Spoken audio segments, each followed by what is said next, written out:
Lifetime channel about mental health. And today our subject is Psychodrama is an action method. Psychodrama was the brainchild of a man named J.l.Moreno. Is that the more roles in life that we are creative in, spontaneous in, well, Psychodrama says, well, show us. Why don't I show you what I'm talking about? I can't hear this more. I'm tired of them. Stop it. I know much better about life than you. It's just in 3 minutes. It's just the whole dynamic. I am in Barton Place with director of Hudson Psychodrama Institute, Rebecca Walters. I am the 2018 recipient of the American Society of Group Psychotherapy and Psychodrama's J.l.Moreno Award for Lifetime Achievement in the field. Wow. And it's honoring my work that began 41 years ago. So I'm very honored. Congratulations. Thank you. Oh my God. And I am a very happy student of Rebecca Walters and I take core training here in this institute. So I'm very happy about that. So Rebecca, let's talk a little bit about psychodrama. Okay. What is that? What is that about? How does it work? Well, let me take a step back. Okay. And speak about psychodrama and its history a little bit. Okay?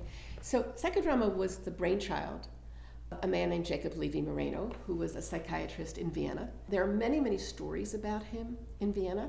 Not all of them are true. One of them is that he went up to Freud at a medical lecture when he was still a medical student. And he said, Dr. Freud, you analyze people's dreams. I help people dream again. Now that's one of those stories that isn't all the bios. Whether it's true or not, I can't tell you. But it certainly captures something about this man. He was very revolutionary. At a time when psychotherapy was mostly being done with a person lying down with an analyst, he wanted to take therapy out of the consulting room and into the community. Right. He was the first person who created a formal self-help group. He did that with groups of prostitutes. He watched how they were mistreated in the community. And so he gathered them together and invited them to talk to each other about what their problems were. He used to work also with immigrants, right? A lot. Yeah, and so he also developed something called sociometry, which is the measurement of connections between people in a group.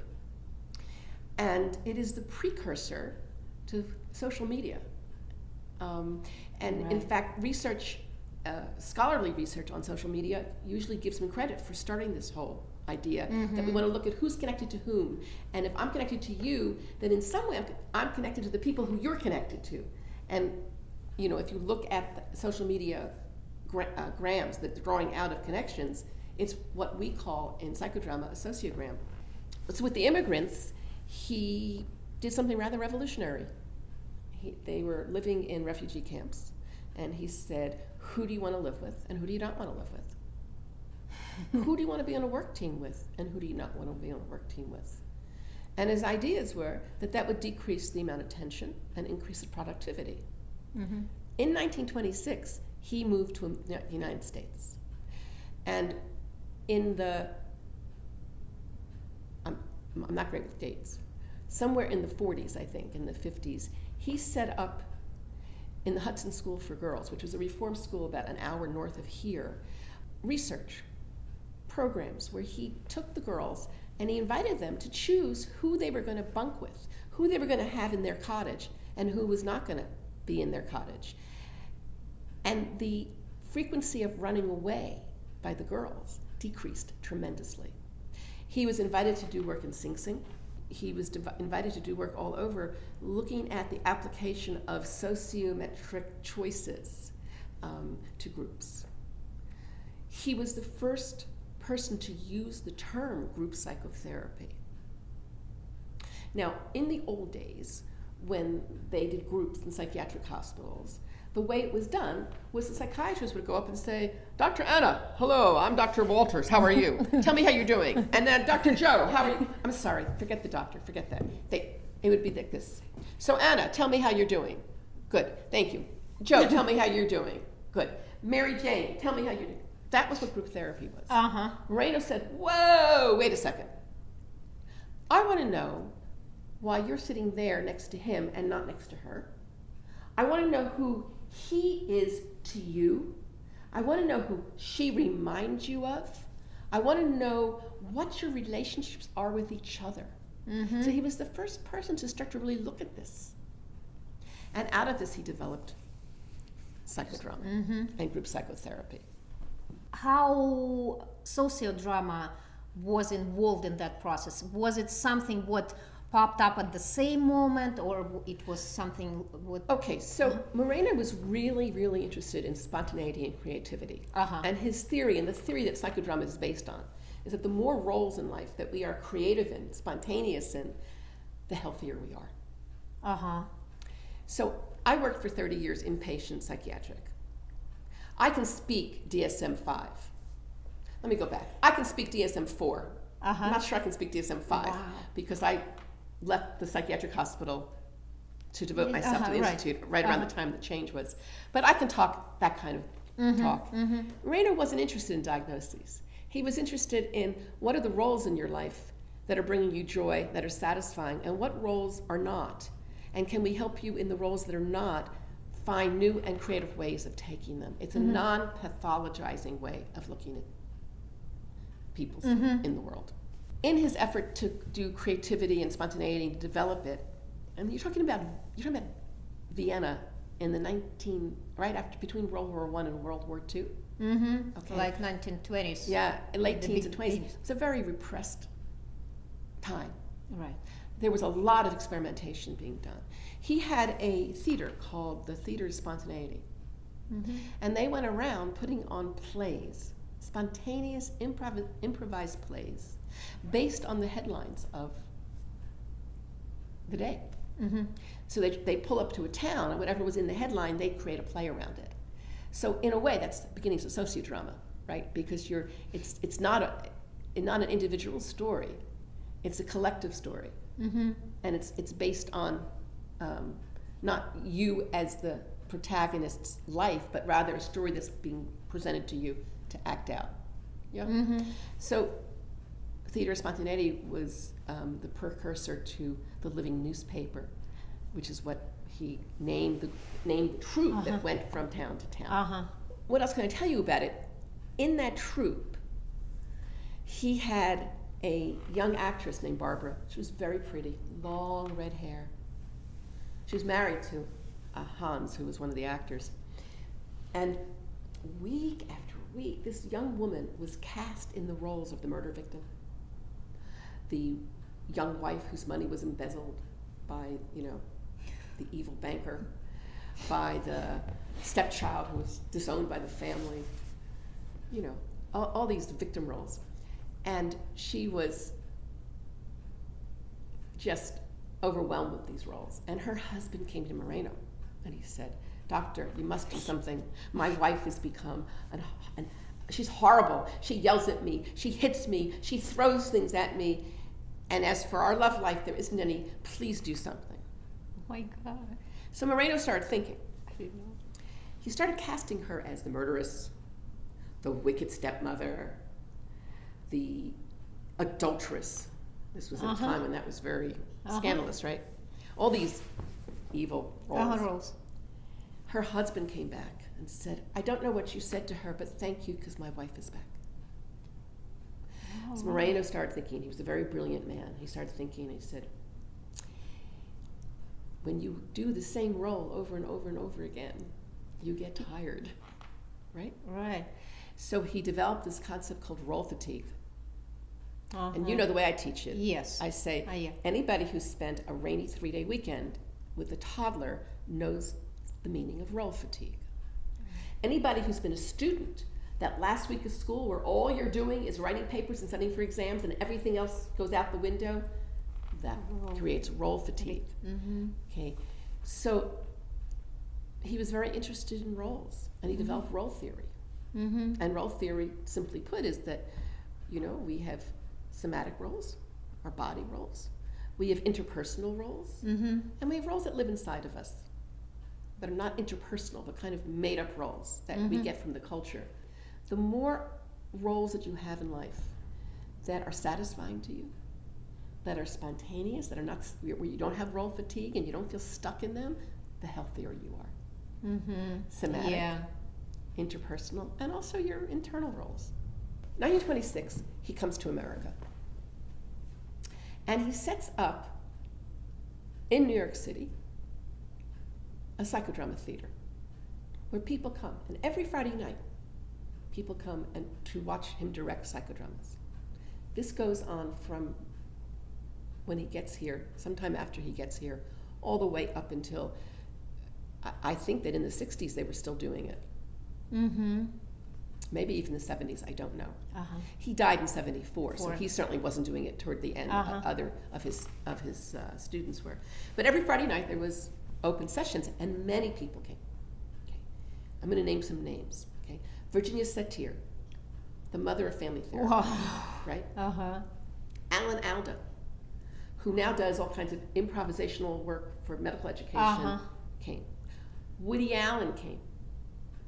There's a very famous scene in Annie Hall where they're out on the balcony, and underneath is a ticker tape of what they're actually thinking and feeling. So in psychodrama we call that doubling. Who else? Eric Byrne, who developed transactional analysis. Wow, I didn't know that. Yeah, and Eric Byrne talks about the Moreno problem, which is that anything that anybody creates that's experiential, Moreno invented it first. He was a genius. Who else? I'm leaving out some important people. Well, Fritz Perls, who used to take credit for the empty chair technique. Before he died, he wrote to Zerka and he admitted that he'd gotten that from Moreno. In fact, I think that he wrote a letter to either Life magazine or Look magazine that attributes the empty chair technique to Moreno. Who else came? Tons of people. Wow. Okay, so in 1936, he buys what was the Vanderbilt summer mansion. It was a summer home for the Vanderbilts. And he built onto it the theater. Okay? And it was a sanitarium for very severely psychiatrically disturbed people. This is in Beacon, That's right? in Beacon, which is a half an hour from south of here. So there he is, working with people who have, nothing has worked for them. They're delusional, they're psychotic. And he does these things that today would get him in a lot of trouble. So for example, there was a woman who had a delusion that she had a lover in New Jersey. New Jersey is an hour from here. So he had a mental health worker go down to New Jersey, write a Dear John letter, post it from Hoboken, so it would have the Hoboken stamp. The letter arrives in Beacon, and she goes into grief, and he helps her grieve the loss of her lover. And the delusion is gone. There are many, many stories like this. Okay. Are there in any books? Yes, Are they written in? Sure. Okay. In the middle part of the 20th century, they discovered Thorazine. And all of a sudden, these people who had been seriously psychiatrically disturbed could now leave and go into the community. So the sanitarium no longer needed to be as big a part of the program. And so he started training psychotherapists from all over the world, not just psychotherapists, anybody who was interested in group work from all over the world would come to the Moreno Institute and study psychodrama. And then they took it to Australia, they took it to Italy, they took it to England, they took it to Finland, they took it to Brazil, they took it to Argentina. It's all over. Yeah. And many of the original trainers trained in Beacon with Moreno. It is a way of working with groups that puts a high value on spontaneity and creativity. It's a way of working with groups where people reenact things that have happened in their past and get to try on all the roles of all the people in the story and maybe come up with a different ending if they need to. We have learned that when people are dealing with severe trauma, we don't put them back in the scene. Yeah. But, suppose you had conflict with your mother when you were in your teens and you called her a name and you're feeling badly about it and you still feel like in turmoil about whatever it was that happened. Why not? Show us what your mother was like. Become your mom. Show us. Now you can become yourself. And let's see if we can find a new way of having a relationship. So we can redo scenes from our past. We can do things that are happening right here and now. You can do, we call them a protagonist rather than the star of the psychodrama. It's the protagonist. And we might have the protagonist and the different parts of themselves. For example, somebody wants to try to be sober, right? We get on stage the part of them that still wants to party. We get on them their parents' voices. We get on them up on the stage their sense of hope and their higher power. And they reverse roles with each of these parts and give it voice. And then we bring someone up on stage who is alcohol and see what happens there. Psychodrama is also used to move into the future. It's used a great deal for role training.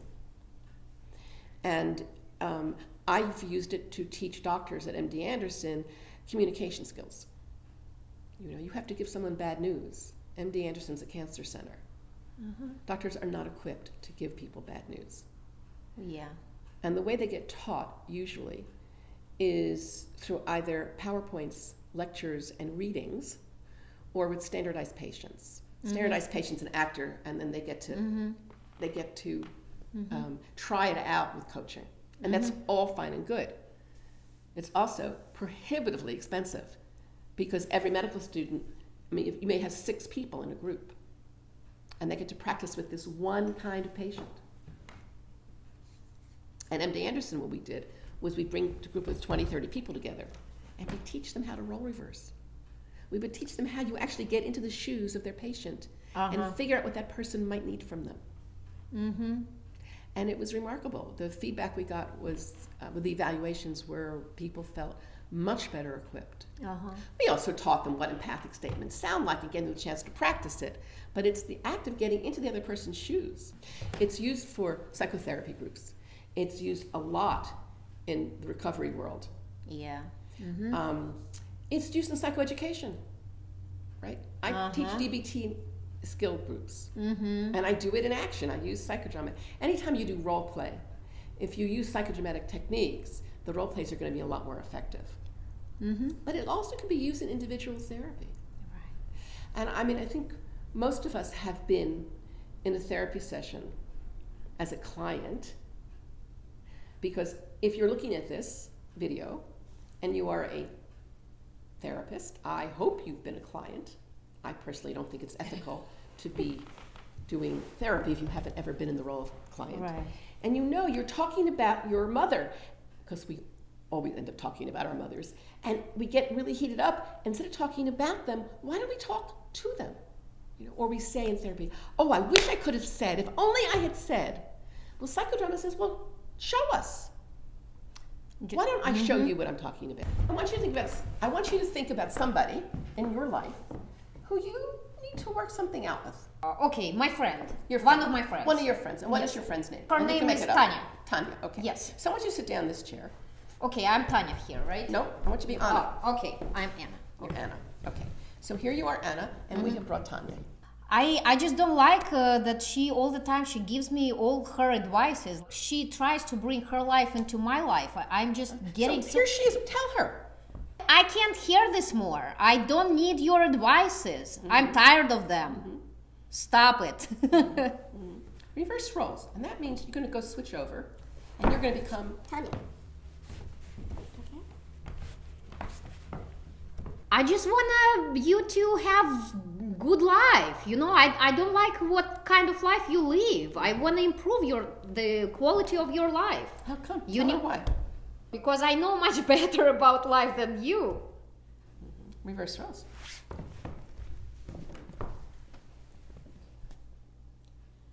I am so angry. I just don't need your advices. I can't. If you are going to continue, I will have to stop communicating to you. Okay. So if this were a therapy session, which it's not, I could do one of two things. I could give you a chance to express your anger and release some of it. Right. Okay. I could also ask you this question. I'm going to ask you the question, but I don't want you to answer it. Okay. Who in your life does she remind you of? And when you know who it is, just let me know that you know. you know who it is. Okay? Yes. So if this were a therapy session, I would pull this chair away, and I would bring another chair in, and I'd let it be the person that you're having what we call in the therapy world transference to, so that you can clear things up with that person. You understand? Okay. And then we bring Tanya back in, and now when you look at Tanya, does it feel different? And usually it does. And this is something that you want to say to Tanya now. And maybe now we go, do you want to set some limits with her? Well, let's practice that. So go ahead and practice that. All right, Tanya, if you continue doing the same, if you are going to give me advices when I do not ask you for them, I will stop. I'm going to stop. As I told before, I'm going to stop communications with you, and I have this right. Reverse roles.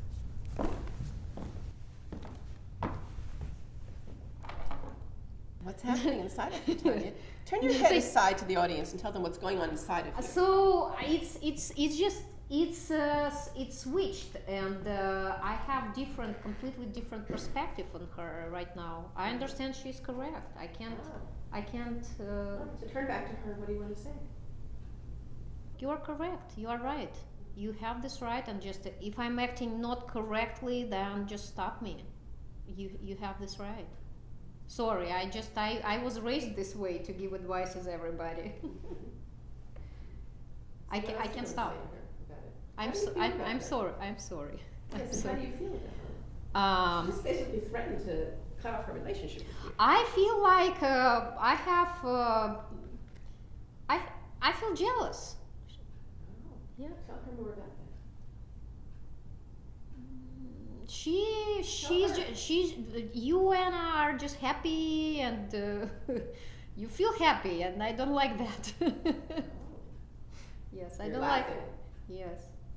I'm laughing. It's because probably I'm just trying to hide the real feelings about her. Yeah, and most of them are probably I'm jealous. Okay, good. Reverse roles.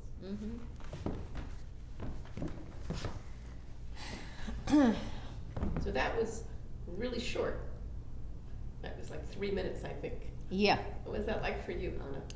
It was very short, and it's interesting that it's just in 3 minutes, it's just the whole dynamic. Even though it was not real friend, it's just switched, and it feels like I did my personal work through these 3 minutes for this video. Right.